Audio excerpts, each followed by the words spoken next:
Okay. I'm only going to be talking about this one argument that you make at the beginning.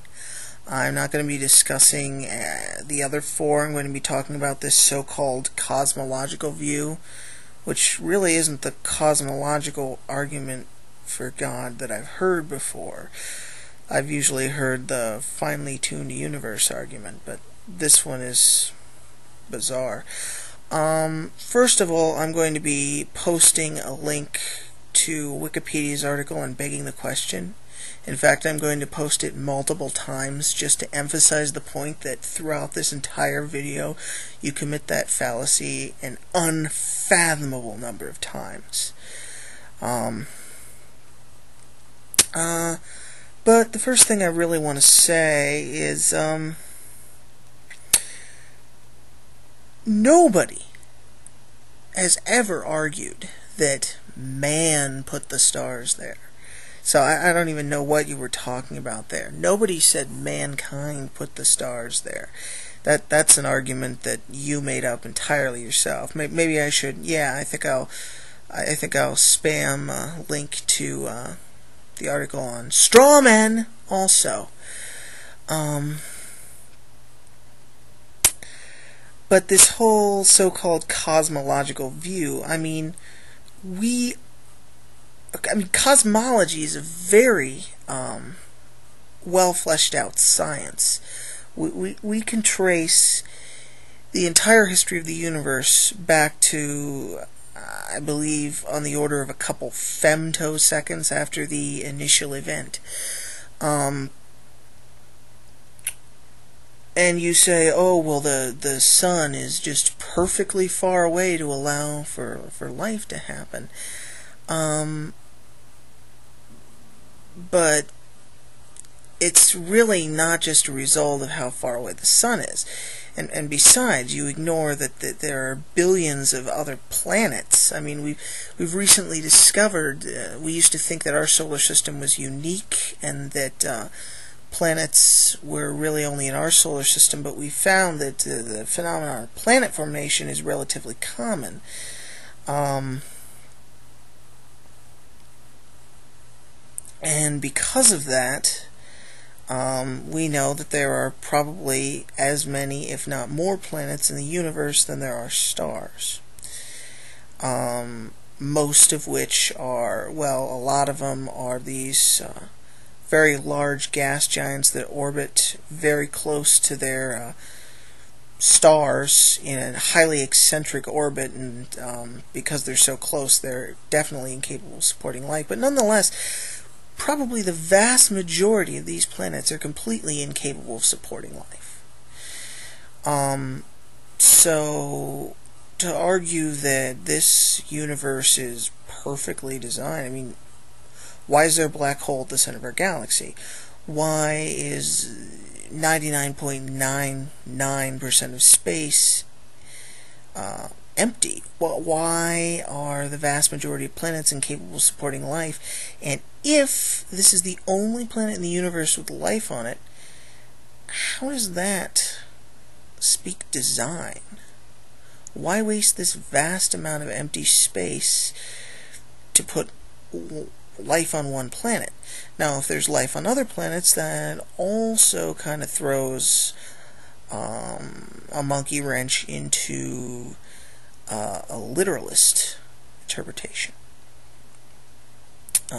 which you seem to be advocating quite a bit.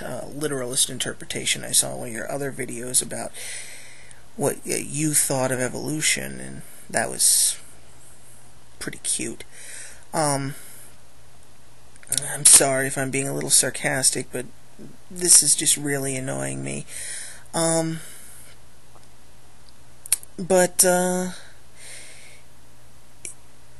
I just don't see any good argument for design there. Not to mention that life evolved to fit the conditions on Earth. That's the current model of evolutionary theory. If Earth's conditions would have been slightly different but still capable of producing some life, then life would have evolved on a completely different path. So life evolved to fit the conditions of Earth. Earth wasn't set up for life. So of course organisms are going to look as if they're well designed to fit this planet, because they've adapted through countless generations of descent with modification, random mutation, and natural selection. Even simple computer simulations can demonstrate natural selection very well. But anyway, I'm probably rambling, but this is just really, it's just such a fallacy. I mean, it's so many fallacies. I mean, there's a straw man there. The entire video is nothing but begging the question. Also, I'd look up agnostic, because I don't think you know what it means. But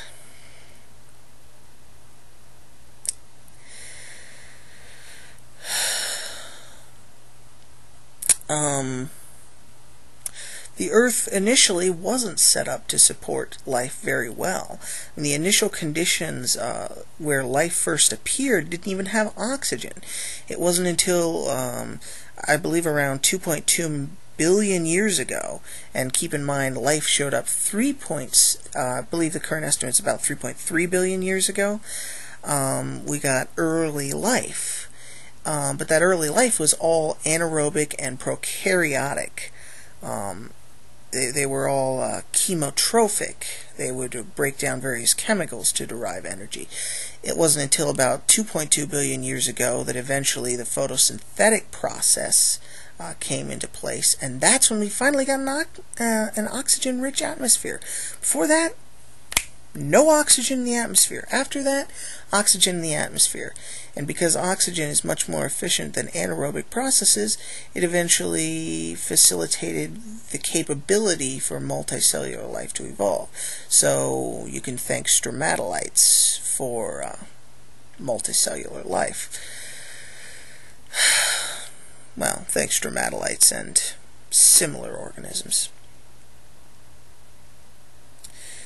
But the fact is, I mean, there have been there was a large portion of Earth's history where there wasn't even life on it. Part of the reason why Earth supports life is not really how close it is to the sun. A lot of it also has to do with the composition of the atmosphere. Specifically, that there's enough greenhouse gases to cause enough of a greenhouse gas that we don't cool down like Mars, but also not too much so we don't end up like Venus. So that's also part of it.